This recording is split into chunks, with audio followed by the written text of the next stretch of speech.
8th സ്റ്റാൻഡേർഡിലെ സാമൂഹ്യശാസ്ത്രം 11ാമത്തെ chapter ഇന്ത്യയും സാമ്പത്തികാസൂത്രണവും എന്ന chapter നമുക്ക് നോക്കാം. വളരെ ഇമ്പോർട്ടൻ്റ് ആയിട്ടുള്ളൊരു ചാപ്റ്ററാണ്. അതിൻ്റെ കുറച്ച് ഇമ്പോർട്ടൻ്റ് പോയിൻറ്റ്സ് മാത്രം നമുക്ക് നോക്കാം. വിവിധ സ്ഥാപനങ്ങൾ, സംഘടനകൾ, ഗവൺമെൻറ് തുടങ്ങിയവയ്ക്കെല്ലാം ആസൂത്രണം ഒഴിച്ചുകൂടാനാവാത്തതാണ്. സാമ്പത്തിക പ്രവർത്തനങ്ങൾ ആസൂത്രണം ചെയ്ത് നടപ്പാക്കുമ്പോഴാണ് രാജ്യ പുരോഗതിക്ക് അവ സഹായകമാവുന്നത്. ലഭ്യമായ വിഭവങ്ങൾ ഉപയോഗപ്പെടുത്തി സമൂഹത്തിൻ്റെ പ്രധാന സാമ്പത്തിക ലക്ഷ്യങ്ങൾ നേടാൻ നടത്തുന്ന മുന്നൊരുക്കത്തെയാണ് സാമ്പത്തികാസൂത്രണം, ഇക്കണോമിക് പ്ലാനിംഗ് എന്ന് പറയുന്നത്. സാമ്പത്തിക വളർച്ചയെ, ഇക്കണോമിക് ഗ്രോത്ത്, ത്വരിതപ്പെടുത്തുന്നതിൽ സാമ്പത്തികാസൂത്രണം സുപ്രധാന പങ്ക് വഹിക്കുന്നു. അതായത് നമുക്ക് ലഭ്യമായ വിഭവങ്ങൾ ഉപയോഗപ്പെടുത്തി സമൂഹത്തിൻ്റെ പ്രധാന സാമ്പത്തിക ലക്ഷ്യങ്ങൾ നേടാൻ നടത്തുന്ന മുന്നൊരുക്കത്തെയാണ് സാമ്പത്തികാസൂത്രണം എന്ന് പറയുന്നത്. സാമ്പത്തിക വളർച്ചയെ ത്വരിതപ്പെടുത്തുന്നതിൽ സാമ്പത്തികാസൂത്രണം സുപ്രധാന പങ്ക് വഹിക്കുന്നു. ആസൂത്രണത്തിൻ്റെ നാൾവഴി നമുക്ക് നോക്കാം. സ്വാതന്ത്ര്യം ലഭിക്കുന്നതിന് മുൻപ് തന്നെ സാമ്പത്തികാസൂത്രണത്തിന് ഇന്ത്യയിൽ തുടക്കം കുറിച്ചിരുന്നു. ബ്രിട്ടീഷ് ചൂഷണവും ഇന്ത്യയുടെ വികസന മുരടിപ്പും എങ്ങനെ തരണം ചെയ്യാം എന്നതായിരുന്നു 1931 ഇന്ത്യൻ നാഷണൽ കോൺഗ്രസ് കറാച്ചി സമ്മേളനത്തിലെ പ്രധാന ചർച്ചാ വിഷയം. അപ്പം ഇന്ത്യൻ നാഷണൽ കോൺഗ്രസ് 1931 കറാച്ചിയിലാണ് സമ്മേളനം നടന്നത്. അതിൻ്റെ പ്രധാന ചർച്ചാ വിഷയം എന്തായിരുന്നു? ബ്രിട്ടീഷ് ചൂഷണവും ഇന്ത്യയുടെ വികസന മുരടിപ്പും എങ്ങനെ തരണം ചെയ്യാം. 1931 കറാച്ചിയിലാണ് ഇന്ത്യൻ നാഷണൽ കോൺഗ്രസിൻ്റെ സമ്മേളനം ഉണ്ടായിരുന്നത്. ഇതിനെ തുടർന്ന് ജവഹർലാൽ നെഹ്റുവിൻ്റെ നേതൃത്വത്തിൽ 1938 ദേശീയ ആസൂത്രണ സമിതി, നാഷണൽ പ്ലാനിംഗ് കമ്മിറ്റി രൂപീകരിച്ചു. നാഷണൽ പ്ലാനിംഗ് കമ്മിറ്റി രൂപീകരിച്ചത് 1938 ആരുടെ നേതൃത്വത്തിലാണ്? ജവഹർലാൽ നെഹ്റുവിൻ്റെ നേതൃത്വത്തിൽ. 1944 ഇന്ത്യയിലെ ഒരു സംഘം വ്യവസായികൾ ബോംബെ നഗരത്തിൽ സമ്മേളിച്ച് ഇന്ത്യയുടെ സാമ്പത്തിക വികസനത്തിന് വേണ്ടി ഒരു പദ്ധതി തയ്യാറാക്കി. ഇതാ ബോംബെ പദ്ധതി എന്ന പേരിലാണ് അറിയപ്പെടുന്നത്. 1944 ഇന്ത്യയിലെ ഒരു സംഘം വ്യവസായികൾ ബോംബെ നഗരത്തിൽ സമ്മേളിച്ച് ഇന്ത്യയുടെ സാമ്പത്തിക വികസനത്തിന് വേണ്ടി ഒരു പദ്ധതി തയ്യാറാക്കി. ഇത് ബോംബെ പദ്ധതി എന്ന പേരിലാണ് അറിയപ്പെടുന്നത്. പ്രമുഖ സാമൂഹ്യ പ്രവർത്തകനായ MN റോയി ആവിഷ്കരിച്ച ജനകീയ പദ്ധതിയും പീപ്പിൾസ് പ്ലാൻ ഇന്ത്യയുടെ ആസൂത്രണ ആശയങ്ങൾക്ക് കരുത്തേകി. അപ്പം MN റോയി ജനകീയ പദ്ധതി ആവിഷ്കരിച്ചത് ആരാണ്? MN റോയി. 1948 സ്വതന്ത്ര ഭാരതത്തിൽ ആദ്യമായി വ്യാവസായിക നയം രൂപീകരിച്ചത് ആസൂത്രണത്തിലൂടെ ഇന്ത്യയുടെ വികസനം എന്ന ലക്ഷ്യത്തിന് കരുത്തേകി. ഇന്ത്യയുടെ സാമ്പത്തികാസൂത്രണത്തിന് വ്യക്തമായ മാർഗനിർദ്ദേശങ്ങൾ നൽകിയ M വിശ്വേശ്വരയ്യ ഇന്ത്യൻ ആസൂത്രണത്തിൻ്റെ പിതാവ് എന്നറിയപ്പെടുന്നു. ഇന്ത്യൻ ആസൂത്രണത്തിൻ്റെ പിതാവ് ആരാണ്? M വിശ്വേശ്വരയ്യ.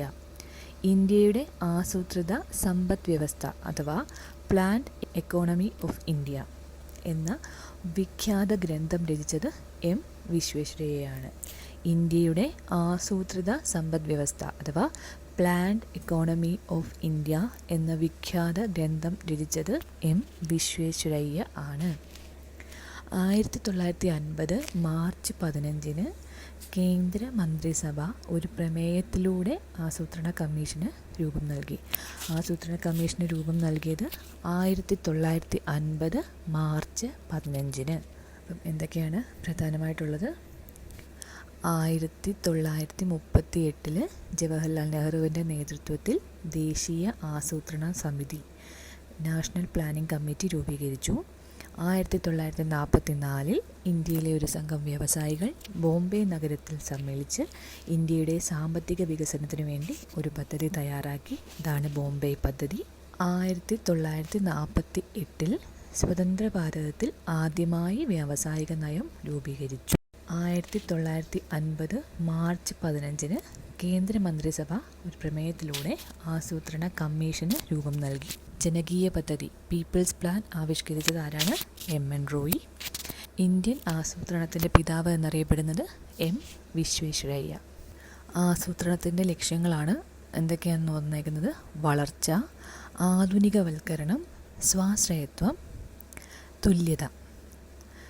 വളർച്ച അഥവാ ഗ്രോത്ത്, രാജ്യത്തെ മൊത്തം സാധനങ്ങളുടെയും സേവനങ്ങളുടെയും ഉൽപ്പാദന വർധനവാണ് വളർച്ച അഥവാ ഗ്രോത്ത് എന്നതുകൊണ്ട് അർത്ഥമാക്കുന്നത്. രാജ്യത്തെ മൊത്തം സാധനങ്ങളുടെയും സേവനങ്ങളുടെയും ഉൽപ്പാദന വർധനവാണ് വളർച്ച അഥവാ ഗ്രോത്ത് എന്നതുകൊണ്ട് അർത്ഥമാക്കുന്നത്. സമ്പദ്ഘടനയിലെ പ്രാഥമികം, ദ്വിതീയം, തൃതീയം എന്നീ മേഖലകളിലെ ഉൽപ്പാദന വർധനവിൻ്റെ അടിസ്ഥാനത്തിലാണ് വളർച്ച കണക്കാക്കുന്നത്. കാർഷിക വ്യാവസായിക മേഖലകളിലെ ഉൽപ്പാദന വർധനവ്, ഗതാഗത വാർത്താവിനിമയ സൗകര്യങ്ങൾ, ആശുപത്രികൾ, ധനകാര്യ സ്ഥാപനങ്ങൾ, വിദ്യാഭ്യാസ സ്ഥാപനങ്ങൾ, കച്ചവട സ്ഥാപനങ്ങൾ, ഊർജോൽപാദനം, കയറ്റുമതി മുതലായവയിലുള്ള വർധനവ് തുടങ്ങിയവ ഇവയിൽ ഉൾപ്പെടും. രാജ്യത്തിൻ്റെ പുരോഗതിക്ക് സഹായകമായതുകൊണ്ടാണ് വളർച്ച ആസൂത്രണത്തിൻ്റെ ഒരു പ്രധാന ലക്ഷ്യമായി കൈക്കൊണ്ടിട്ടുള്ളത്. അടുത്തത് ആധുനികവൽക്കരണം അഥവാ മോഡേണൈസേഷൻ. യന്ത്രങ്ങളും സാങ്കേതികവിദ്യയും വികാസം പ്രാപിച്ചത് ഉൽപ്പാദന വർധനവിനും മനുഷ്യപ്രയത്നത്തിൻ്റെ ലഘൂകരണത്തിനും കാരണമായി. നൂതന സാങ്കേതികവിദ്യ ഉപയോഗപ്പെടുത്തലാണ് ആധുനികവൽക്കരണം എന്നതുകൊണ്ട് ഉദ്ദേശിക്കുന്നത്. ആധുനികവൽക്കരണം ചരക്കു നീക്കവും യാത്രയും വേഗത്തിലാക്കി. ഇത് സമയലാഭവും അതിലൂടെ സാമ്പത്തിക നേട്ടവും ഉണ്ടാക്കി. ആധുനിക വാർത്താവിനിമയ സൗകര്യങ്ങൾ ജീവിത നിലവാരവും സുരക്ഷിതത്വവും വർദ്ധിക്കുന്നതിനും ഗവൺമെൻറ്റിൻ്റെ സേവനങ്ങൾ വളരെ പെട്ടെന്ന് തന്നെ ജനങ്ങളിലേക്ക് എത്തുന്നതിനും ഉപകരിച്ചു. ആധുനികവൽക്കരണം നൂതന സാങ്കേതികവിദ്യയുടെ പ്രയോജനപ്പെടുത്തൽ മാത്രമല്ല, സമൂഹത്തിൻ്റെ കാഴ്ചപ്പാടിലുള്ള മാറ്റം കൂടിയാണ് കാണിക്കുന്നത്. സ്ത്രീകളുടെ അവകാശ സംരക്ഷണം, സാമൂഹിക സുരക്ഷിതത്വം, പുതിയ സാമൂഹിക മാറ്റങ്ങൾ തുടങ്ങിയവയും ആധുനികവൽക്കരണത്തിൻ്റെ ഭാഗമാണ്. അടുത്തത് സ്വാശ്രയത്വം. അതിൻ്റെ ഒരു ഉദാഹരണമാണ് അവർ പറഞ്ഞിരിക്കുന്നത്. അതായത് നമ്മുടെ എല്ലാം വീടുകളിൽ അടുക്കളത്തോട്ടം നടക്കാറുണ്ടല്ലോ. ചെറിയ തോതിലെങ്കിലുമുള്ള കൃഷി ചെയ്യുന്നവർക്ക് പച്ചക്കറിയുടെ കാര്യത്തിൽ മറ്റുള്ളവരെ കൂടുതലായി ആശ്രയിക്കേണ്ടി വരുന്നില്ല. സാമ്പത്തിക ലാഭവും മനുഷ്യ വിഭവശേഷിയുടെ പ്രയോജനപ്പെടുത്തലും ഇതിലൂടെ സാധ്യമാകുന്നു. ഭക്ഷ്യധാന്യങ്ങൾക്കായുള്ള വിദേശ ആശ്രയത്വം കൂടുതൽ ദാരിദ്ര്യത്തിന് കാരണമായി. ലഭ്യമായ വിഭവങ്ങൾ ഉപയോഗിച്ച് ഇന്ത്യയുടെ മാനവശേഷി പ്രയോജനപ്പെടുത്തി കൃഷിയിലും വ്യവസായത്തിലും സേവന മേഖലയിലും സ്വയം പര്യാപ്തത നേടാനും വിദേശ ആശ്രയത്വം ഇല്ലാതാക്കാനുമാണ് സ്വാശ്രയത്വം ലക്ഷ്യമിടുന്നത്. അടിസ്ഥാന വ്യവസായങ്ങൾ, ഊർജോൽപാദനം എന്നിവയിലെ സ്വയം പര്യാപ്തത രാജ്യത്തെ സാമ്പത്തിക വളർച്ചയ്ക്കും സഹായകമാകും. ഇനി തുല്യത, ഇക്വിറ്റി. നമ്മുടെ അടിസ്ഥാന ആവശ്യങ്ങൾ എന്തൊക്കെയാണ്? ആഹാരം, വസ്ത്രം, പാർപ്പിടം, സാക്ഷരത. ഇന്ത്യയിലെ എല്ലാ പൗരന്മാർക്കും അടിസ്ഥാന ആവശ്യങ്ങളായ ആഹാരം, വസ്ത്രം, പാർപ്പിടം, സാക്ഷരത, വിദ്യാഭ്യാസം, കുടിവെള്ളം, ആരോഗ്യരക്ഷ തുടങ്ങിയവ നിറവേറുകയും സമ്പത്തിൻ്റെ നീതിപൂർവമായ വിതരണം സാധ്യമാവുകയും ചെയ്യുക എന്നതാണ് തുല്യതയുടെ ലക്ഷ്യം. വളർച്ചയും ആധുനികവൽക്കരണവും സ്വാശ്രയത്വവും പൂർണ്ണമായും ജനങ്ങൾക്ക് പ്രയോജനപ്പെടുത്തണമെങ്കിൽ തുല്യത ഉറപ്പാക്കേണ്ടത് അനിവാര്യമാണ്.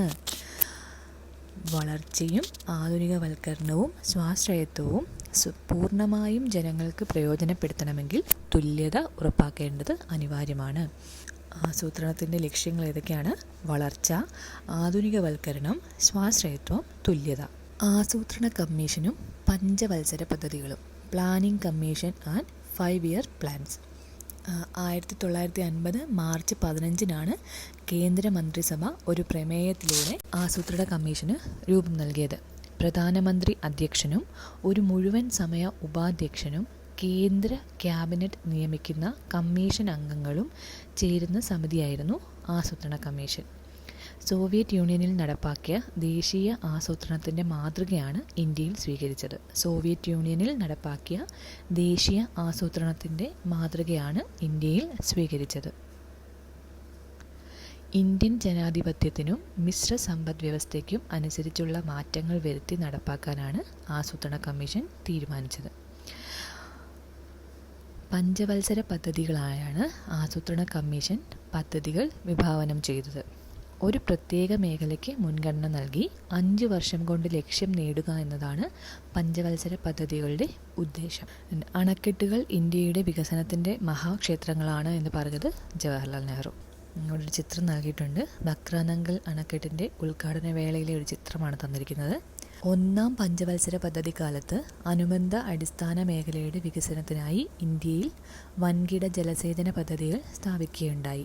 ബക്രാനങ്കൽ അണക്കെട്ടിൻ്റെ ഉദ്ഘാടന ചടങ്ങിൽ നെഹ്റുവിൻ്റെ വാക്കുകൾ വൻകിട ജലസേചന പദ്ധതികൾക്ക് ഇന്ത്യയുടെ വികസനത്തിൽ എത്രത്തോളം പ്രാധാന്യമുണ്ടെന്ന് വ്യക്തമാക്കുന്നതാണ്. 1951-56 കാലഘട്ടത്തിൽ കാർഷിക മേഖലയ്ക്ക് പ്രഥമ പരിഗണന നൽകിക്കൊണ്ടാണ് നടപ്പിലാക്കിയത്. ആദ്യത്തെ ഫസ്റ്റ് 5 ഇയർ പ്ലാൻ ഏതായിരുന്നു? 1951-56 കാലഘട്ടത്തിൽ കാർഷിക മേഖലയ്ക്കായിരുന്നു പ്രഥമ പരിഗണന നൽകിയിരുന്നത്. 1956-61 2-ാം പഞ്ചവത്സര പദ്ധതി വ്യാവസായിക മേഖലയ്ക്കും 1961-66 3-ാം പഞ്ചവത്സര പദ്ധതി ഭക്ഷ്യ സ്വയം പര്യാപ്തതയ്ക്കും ഊന്നൽ നൽകി. 1-ഉം 2-ഉം പഞ്ചവത്സര പദ്ധതികൾ പൂർത്തീകരിച്ചിട്ടും ഇന്ത്യയുടെ ഭക്ഷ്യ ദൗർബല്യം പരിഹരിക്കാൻ കഴിയാഞ്ഞതിനാൽ കാർഷിക മേഖലയുടെ പുരോഗതിയും ഭക്ഷ്യ സ്വയം പര്യാപ്തതയും ലക്ഷ്യമിട്ടുകൊണ്ട് ഒരു മാറ്റത്തിന് തുടക്കം കുറിച്ചു. 1960 മുതൽ 1970 വരെയുള്ള 1-ാം ഘട്ടത്തിലും 1970 മുതൽ 1980 വരെയുള്ള 2-ാം ഘട്ടത്തിലുമായി നടന്ന കാർഷിക രംഗത്തെ ഈ മാറ്റം ഹരിത വിപ്ലവം എന്നാണ് അറിയപ്പെടുന്നത്. 1960 മുതൽ 1970 വരെയുള്ള 1-ാം ഘട്ടത്തിലും 1970 മുതൽ 1980 വരെയുള്ള 2-ാം ഘട്ടത്തിലുമായി നടന്ന കാർഷിക രംഗത്തെ ഈ മാറ്റം ഹരിത വിപ്ലവം എന്നാണ് അറിയപ്പെടുന്നത്. അത്യുൽപാദന ശേഷിയുള്ള വിത്തിനങ്ങൾ, ജലസേചന സൗകര്യങ്ങൾ, രാസവളം, കീടനാശിനികൾ, കുറഞ്ഞ പലിശയിൽ സാമ്പത്തിക സഹായം എന്നിവ ഉപയോഗപ്പെടുത്തി കാർഷിക ഉൽപാദനത്തിൽ വരുത്തിയ ഗണ്യമായ പുരോഗതിയാണ് ഹരിത വിപ്ലവം അഥവാ ഗ്രീൻ റവല്യൂഷൻ. ഇതിലൂടെ ഭക്ഷ്യധാന്യങ്ങളുടെ കാര്യത്തിൽ പ്രത്യേകിച്ച് നെല്ല്, ഗോതമ്പ് എന്നിവയുടെ ഉൽപാദനത്തിൽ സ്വയം പര്യാപ്തത കൈവരിക്കാനും വിദേശ ആശ്രയത്വം ഇല്ലാതാക്കാനും കഴിഞ്ഞു. ഹരിത വിപ്ലവം പോലെ സമാന രീതിയിൽ പാലും പാലുൽപ്പന്നങ്ങളുടെ വർധനവും ലക്ഷ്യമിട്ട് നടപ്പാക്കിയ ധവള വിപ്ലവവും ഇന്ത്യയിൽ വൻ വിജയം നേടി. മത്സ്യോൽപാദന മേഖലയുടെ പുരോഗതി ലക്ഷ്യമിട്ട് നീല വിപ്ലവവും ഇന്ത്യയിൽ നടപ്പിലാക്കി. അപ്പം പാലും ഉൽപ്പന്നങ്ങളുടെ വർധനവും ലക്ഷ്യമിട്ട് നടപ്പിലാക്കിയത് ധവള വിപ്ലവം, മത്സ്യോൽപാദന മേഖലയുടെ പുരോഗതി ലക്ഷ്യമിട്ടത് നീല വിപ്ലവം. ആസൂത്രണ കമ്മീഷൻ ഇന്ത്യയിൽ നടപ്പിലാക്കിയ പദ്ധതികളും അവയുടെ കാലയളവും പ്രധാന ലക്ഷ്യങ്ങളും ഉള്ളൊരു പട്ടിക തന്നിട്ടുണ്ട്. അതൊന്ന് നോക്കാം. 1-ാം പഞ്ചവത്സര പദ്ധതി 1951 തൊട്ട് 56 വരെ. അതിൻ്റെ ലക്ഷ്യം കാർഷിക മേഖലയുടെ സമഗ്ര വികസനം. 2-ാം പഞ്ചവത്സര പദ്ധതി 1956 മുതൽ 61 വരെ. അതിൻ്റെ ലക്ഷ്യം വ്യാവസായിക വികസനം. 3-ാം പഞ്ചവത്സര പദ്ധതി 1961 മുതൽ 66 വരെ. ഭക്ഷ്യ സ്വയം പര്യാപ്തത, സമ്പദ്ഘടനയുടെ സ്വയം പര്യാപ്തത എന്നിവയായിരുന്നു ലക്ഷ്യങ്ങൾ. 4-ാം പഞ്ചവത്സര പദ്ധതി 1969 മുതൽ 74 വരെ. സ്ഥിരതയോടുകൂടിയ വളർച്ച, സാശ്രയത്വം ഇതായിരുന്നു ലക്ഷ്യം. 5-ാം പഞ്ചവത്സര പദ്ധതി 1974 മുതൽ 79 വരെ. ദാരിദ്ര്യ നിർമ്മാർജ്ജനമായിരുന്നു ലക്ഷ്യം. 6-ാം പഞ്ചവത്സര പദ്ധതി 1980 മുതൽ 1985 വരെ. കാർഷിക വ്യാവസായിക മേഖലകളുടെ അടിസ്ഥാന സൗകര്യങ്ങൾ മെച്ചപ്പെടുത്തലായിരുന്നു ലക്ഷ്യം. 7-ാം പഞ്ചവത്സര പദ്ധതി 1985 മുതൽ 1990 വരെ. ആധുനികവൽക്കരണം, തൊഴിലവസരങ്ങളുടെ വർധനവ് എന്നിവയായിരുന്നു ലക്ഷ്യങ്ങൾ. 8-ാം പഞ്ചവത്സര പദ്ധതി 1992 മുതൽ 97 വരെ. മാനവശേഷി വികസനം. 9-ാം പഞ്ചവത്സര പദ്ധതി 1997 മുതൽ 2002 വരെ. ഗ്രാമീണ വികസനവും വികേന്ദ്രീകൃത ആസൂത്രണവുമായിരുന്നു ലക്ഷ്യങ്ങൾ. 10-ാം പഞ്ചവത്സര പദ്ധതി 2002 മുതൽ 2007 വരെ. മൂലധന നിക്ഷേപം വർദ്ധിപ്പിക്കുക എന്നതായിരുന്നു ലക്ഷ്യം. 11-ാം പഞ്ചവത്സര പദ്ധതി 2007 മുതൽ 2012 വരെയായിരുന്നു. മുഴുവൻ ജനവിഭാഗങ്ങളുടെയും സമഗ്ര വികസനമായിരുന്നു ലക്ഷ്യം. 12-ാം പഞ്ചവത്സര പദ്ധതി 2012 മുതൽ 2017 വരെ. സുസ്ഥിര വികസനം. ഇനി വികേന്ദ്രീകൃത ആസൂത്രണം, അതിൻ്റെ കുറച്ച് കൊളാഷ് ഇവിടെ തന്നിട്ടുണ്ട്. പഞ്ചായത്തി രാജ് ആക്ട് പാർലമെൻറ്റ് പാസാക്കി. ത്രിതല പഞ്ചായത്ത് സംവിധാനം നിലവിൽ വന്നു. 73-74 ഭരണഘടനാ ഭേദഗതി നിലവിൽ വന്നു. പ്രാദേശിക വികസനം ഗ്രാമസഭകളിലൂടെ. ഇവയെല്ലാം തദ്ദേശ സ്വയംഭരണ സ്ഥാപനങ്ങളുമായി ബന്ധപ്പെട്ടവയാണ്. 1992 പാർലമെൻറ്റ് പാസാക്കുകയും 1993 നിലവിൽ വരികയും ചെയ്ത 73-74 ഭരണഘടനാ ഭേദഗതി നിയമങ്ങൾ പഞ്ചായത്തി രാജ് നഗരപാലിക സംവിധാനങ്ങൾ നിലവിൽ വരുന്നതിനിടയാക്കി. പഞ്ചായത്തുകൾ ഗ്രാമപഞ്ചായത്ത്, ബ്ലോക്ക് പഞ്ചായത്ത്, ജില്ലാ പഞ്ചായത്ത് എന്നിങ്ങനെ 3 തലങ്ങളായിട്ട് മാറി. 9ാം പഞ്ചവത്സര പദ്ധതി കാലത്ത് നിലവിൽ വന്ന ഈ മാറ്റം വികേന്ദ്രീകൃത ആസൂത്രണത്തിന് തുടക്കം കുറിക്കലായിരുന്നു. 9ാം പഞ്ചവത്സര പദ്ധതി കാലത്ത് നിലവിൽ വന്ന ഈ മാറ്റമാണ് വികേന്ദ്രീകൃത ആസൂത്രണത്തിന് തുടക്കം കുറിച്ചത്. ദേശീയ തലത്തിൽ പദ്ധതികൾ ആസൂത്രണം ചെയ്ത് നടപ്പിലാക്കിയിരുന്ന കേന്ദ്രീകൃത ആസൂത്രണ രീതിയായിരുന്നു അതുവരെ നിലവിൽ നിന്നിരുന്നത്.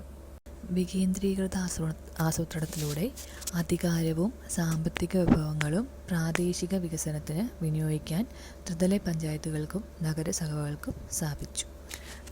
വികേന്ദ്രീകൃത ആസൂത്രണത്തിൽ ഗ്രാമസഭകൾക്ക് മുഖ്യമായ പങ്കുണ്ട്. പ്രാദേശിക വികസനം സാധ്യമാക്കുന്നതിൽ ത്രിതല പഞ്ചായത്ത് സംവിധാനത്തിലെ ഗ്രാമപഞ്ചായത്ത്, ബ്ലോക്ക് പഞ്ചായത്ത്, ജില്ലാ പഞ്ചായത്ത് എന്നീ 3 തലങ്ങൾക്കും പങ്കുണ്ട്. ഗ്രാമപഞ്ചായത്ത് പ്രാദേശിക വികസന ആവശ്യങ്ങൾ വാർഡ് തല ഗ്രാമസഭകളിൽ ചർച്ച ചെയ്യുന്നു. ആവശ്യങ്ങൾ ക്രോഡീകരിച്ച് പദ്ധതികളായി സമർപ്പിക്കുന്നു. ബ്ലോക്ക് പഞ്ചായത്ത് ഗ്രാമപഞ്ചായത്തിൻ്റെ പദ്ധതികൾ വിലയിരുത്തി മുൻഗണനാ ക്രമത്തിൽ ജില്ലാ തലത്തിലേക്ക് സമർപ്പിക്കുന്നു. ജില്ലാ പഞ്ചായത്ത് ബ്ലോക്ക് പഞ്ചായത്ത് പരിശോധിച്ച പദ്ധതികൾക്ക് ജില്ലാതല പ്ലാനിംഗ് കമ്മിറ്റി അംഗീകാരം നൽകുന്നു. സംസ്ഥാന ആസൂത്രണ ബോർഡിന് ഇവ കൈമാറുന്നു. കേന്ദ്ര ഗവൺമെൻറ് ആസൂത്രണ കമ്മീഷൻ്റെ പ്രവർത്തനം അവസാനിപ്പിക്കുകയും നീതി ആയോഗ് എന്ന സംവിധാനം നിലവിൽ വരികയും ചെയ്തു.